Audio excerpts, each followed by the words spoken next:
জানো তো তোমরা, আজকে আবার মনে হচ্ছিল ঠিক যেন মরুভূমিতে আছি, কারণ আজকে এতটাই গরম পড়েছিল আমাদের এখানে। তো আজকে সকাল সকাল আমার ডাক্তারের কাছে অ্যাপয়েন্টমেন্ট ছিল, তো আমরা সেখানে গিয়েছিলাম। সেখান থেকে ফিরে এসে দেখলাম আমার দুটো পার্সেল ডেলিভারি দিয়ে গেছে।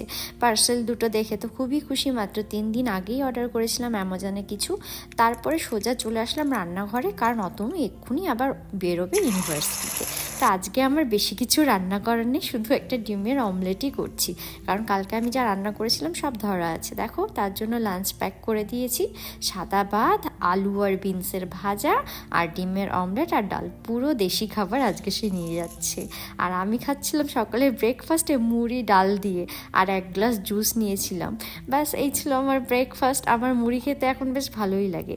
আর তোমাদেরকে একটা জিনিস দেখাই, এই হলুদ ফুল গাছগুলো দেখতে পাচ্ছ না, এটা হচ্ছে আমাদের এখানকার সিগনেচার গাছ। মানে তুমি আমাদের এই শহরটাতে যেখানেই যাবে এই গাছটা দেখতে পাবে।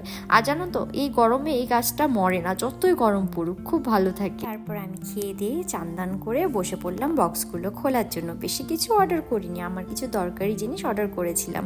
তো আমার আইলাইনারটা শেষ হয়ে গেছিলো, সেটা অর্ডার করেছিলাম। এটা একটা ফেস সিরাম ছিল, এটা একটা ফোনের সিলিকন কভার ছিল, কিন্তু এটা না লাগছেই না ফোনে, জানি না কি করে ইউজ করতে হয়। আর এটা ছিল স্ক্রিন প্রোটেক্টর, কারণ আমার ফোনেরটা ভেঙে গেছে, তাই একটা অর্ডার করেছিলাম। আর এখন দেখো সন্ধ্যে 8টা বাজে, কিন্তু বাইরে তাও কত আলো। তো যাই হোক, আমি ঘরে চলে এলাম। অর্তনুও চলে এসছে, ও একটু বাজারে গিয়েছিল। বলেছিলাম কিছু স্ন্যাক্স নিয়ে আসতে, কিন্তু সব ফল নিয়ে চলে এসছে। ফল, চকলেট এইসবই নিয়ে এসছে। কলা এনেছিল, বেরিজ এনেছিল, এটা একটা মিক্স নাট দিয়ে কিছু একটা ছিল। আর এটা কি নিয়ে এসছে দেখো, এটা একটা আমের ড্রাই ম্যাঙ্গো নিয়ে এসছে। আমি বলেছিলাম আম নিয়ে আসতে, শুকনো আম নিয়ে এসছে। টেস্ট পুরো আম সত্যর মতো। আম সত্যটা তো পেস্ট করে বানায়, এটা পুরো কেটে কেটে পাকা আমটাকে স্লাইস করে ড্রাই করেছে, কিন্তু টেস্ট পুরো আম সত্য, পুরো আম সত্য।